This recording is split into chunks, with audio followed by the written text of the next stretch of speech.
അസ്സലാമു അലൈക്കും വറഹമത്തുള്ളാഹി വബറകാതുഹു. ഇസ്രായേലും ഇറാനും തമ്മിൽ ഇപ്പോൾ വലിയ യുദ്ധം നടന്നുകൊണ്ടിരിക്കുകയാണെന്ന് എല്ലാവർക്കും അറിയാമല്ലോ. ഇസ്രായേൽ ഇറാനോട് ചെയ്ത ക്രൂരത ആരും കണ്ടില്ല എന്ന് നടിക്കരുത്. ഈ രണ്ട് രാജ്യങ്ങളിലും ഉള്ള സാധാരണക്കാർ അനുഭവിക്കുന്ന ദുഃഖങ്ങളും ദുരിതങ്ങളും അവരുടെ സങ്കടങ്ങളും ഞാൻ സർവശക്തനായ അള്ളാഹുവിൽ ഏൽപ്പിക്കുന്നു.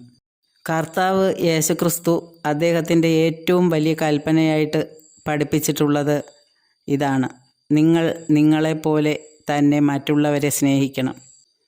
നിങ്ങൾ സുഖമായിട്ടും സന്തോഷമായിട്ടും ജീവിക്കാൻ ആഗ്രഹിക്കുന്നുവെങ്കിൽ അങ്ങനെ തന്നെ മറ്റുള്ളവരും ജീവിച്ചോട്ടെ എന്ന മനോഭാവത്തെക്കുറിച്ചാണ് കർത്താവ് പറഞ്ഞിട്ടുള്ളത്.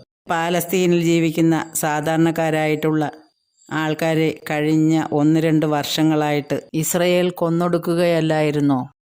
അവർക്ക് അവിടെ വെള്ളമില്ല, ഭക്ഷണമില്ല, മരുന്നില്ല. അവരുടെ വീടുകളെല്ലാം ഇടിച്ചു നിരത്തി ഏതാണ്ട് 60,000-ഓളം ആൾക്കാർ ഇതിനോടകം ഇസ്രായേലിൻ്റെ ആക്രമണത്തിൽ കൊല്ലപ്പെട്ടു. ഈ മരിച്ചുപോയ ആൾക്കാർ എല്ലാവരും തീവ്രവാദികളോ ഭീകരവാദികളോ ഒന്നും ആയിരുന്നില്ല. ഇസ്രയേൽ അങ്ങോട്ട് കയറിക്കൂടിയത് തങ്ങളുടെ രാജ്യത്തേക്ക് ഹമാസ് വന്ന് നടത്തിയതിൻ്റെ പ്രതികാരം എന്നും പറഞ്ഞാണ്. അവർക്ക് അങ്ങനെ ഹമാസിനോടായിരുന്നു പ്രതികാരമെങ്കിൽ ഹമാസിനെ മാത്രം ലക്ഷ്യം വെച്ചാൽ മതിയായിരുന്നല്ലോ. ഇറാൻ്റെ ജനറൽ മാനേജരെയും അതുപോലെ തന്നെ അവിടുത്തെ ശാസ്ത്രജ്ഞന്മാരെയും ഒക്കെ കൃത്യമായി ടാർഗറ്റ് ചെയ്ത് ഇസ്രയേൽ മസൂദിൻ്റെ ചാരന്മാരെ ഓൾറെഡി തന്നെ അവിടെ നിയോഗിച്ച് അവരെ കൊലപ്പെടുത്തി. ഇതേ രീതി പാലസ്തീനിലും അവർക്ക് പിന്തുടരാൻ സാധിക്കുമായിരുന്നു. ഹമാസിനെ മാത്രമാണ് ഇല്ലാതാക്കേണ്ടിയിരുന്നതെങ്കിൽ മസൂദിൻ്റെ ചാരന്മാരെ പാലസ്തീനിൽ നിയോഗിച്ച് കൃത്യമായിട്ട് ഹമാസിൻ്റെ നേതാക്കന്മാരെയും ആൾക്കാരെയും കണ്ടെത്തി അവരെ ഉന്മൂലനം ചെയ്യാൻ ഇസ്രയേലിന് സാധിക്കുമായിരുന്നു.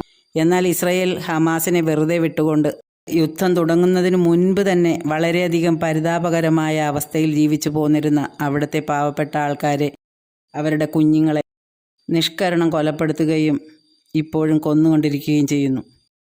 ഓരോ വ്യക്തിയും ഓരോ സമൂഹവും ഓരോ രാജ്യവും ചെയ്യുന്ന പ്രവൃത്തികൾക്കനുസരിച്ച് അവർക്ക് അവരുടെ ദൈവം മറുപടി കൊടുക്കും എന്നത് ഒരു പരമാർത്ഥമാണ്. ഇറാൻ ഇങ്ങോട്ട് വന്ന് ഇസ്രയേലിനെ ആക്രമിക്കുകയായിരുന്നില്ല. ഒരു പ്രകോപനവും ഇല്ലാതെ ഇറാനിലേക്ക് കടന്നു കയറി അവരെ ആക്രമിക്കുകയായിരുന്നു. അവിടെയുള്ള പ്രമുഖ വ്യക്തികളെ കൊലപ്പെടുത്തുകയായിരുന്നു. ഇനി ഇറാനിൽ നിന്നും ഇസ്രയേലിൻ്റെ നേർക്കുള്ള ആക്രമണം നിലയ്ക്കണമെങ്കിൽ ഇസ്രയേലിൻ്റെ നേതാവും ആ രാജ്യത്തിൻ്റെ മുൻപിൽ കീഴടങ്ങി അവിടെ നിന്നും പിന്മാറേണ്ടി വരും. അരിയും തിന്ന് ആശാരിച്ചിയേയും കടിച്ച് വീണ്ടും പട്ടിക്ക് മുറുമുറുപ്പ് എന്ന പഴമൊഴി പോലെ നെതന്യാഹു കീഴടങ്ങൂല.